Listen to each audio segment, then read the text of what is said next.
Gumla DFO Ahmad Bilal Anwar ने बताया है कि इस वर्ष सरकार द्वारा जो उन्हें वृक्षारोपण का लक्ष्य दिया गया था उसे पूरा कर लिया गया है। थोड़ा बहुत जो काम बचा हुआ है वो भी अंतिम चरण में चल रहा है।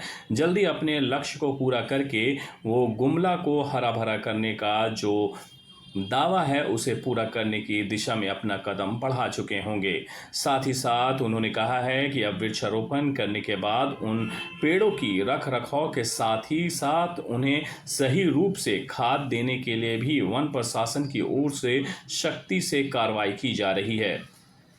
उन्होंने बताया है कि वन विभाग का प्रयास होता है कि सरकार द्वारा दिए गए लक्ष्य को समय पर पूरा कर लिया जाए ताकि वनों की क्षेत्र को सही रूप से विस्तार किया जा सके। इस दिशा में उनकी पूरी टीम पूरी ईमानदारी के साथ काम कर रही है। जिले के सभी प्रखंडों में जहां जहां वृक्षारोपण का लक्ष्य रखा गया था उसे तेजी से पूरा करने के साथ साथ क्षेत्र के लोगों को भी वनों से जोड़ने के लिए पूरी तरह से जागरूकता अभियान चलाया जा रहा है।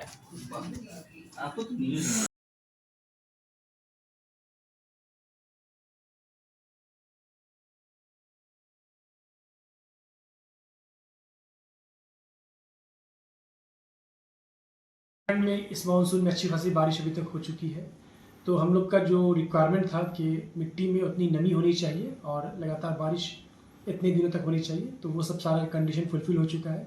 तो जहाँ जहाँ भी हमारा क्षेत्र है, जहाँ प्लांटेशन का कार्यक्रम होना था, स्पेशली डिग्रेडेड फॉरेस्ट में, जहाँ पे फॉरेस्ट डिग्रेड कर चुका होता है, वहाँ पे हम लोगों ने प्लांटेशन का कार्यक्रम 90% से ऊपर कर दिया है। और बाकी जो बचा 10% है वो भी हम लोग एक्सपेक्ट करते हैं कि अगले हफ्ते भर में वो कंप्लीट हो जाएगा।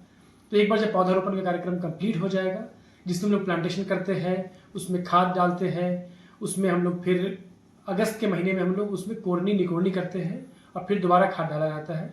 और उसके पौधे के प्रोटेक्शन के लिए हम लोग वहाँ पे वाचर को एम्प्लॉय करते हैं, जिसकी जिम्मेदारी होती है कि किसी भी तरीके की कोई भी कैटल उस प्लांटेशन साइट पे इंटर ना करे। 1-2-3 साल में जब पौधा बढ़ जाता है तो खुद से वो अपने आप सर्वाइव कर सकता है।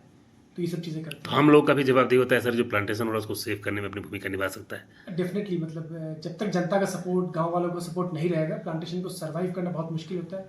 एक सिंगल वाचर तो आपको कैटल से बचा सकता है। अगर गांव वाले सपोर्ट नहीं करेंगे तो हमारा जंगल या हमारा पौधारोपण जो कार्यक्रम है वो अच्छे से नहीं हो पाएगा।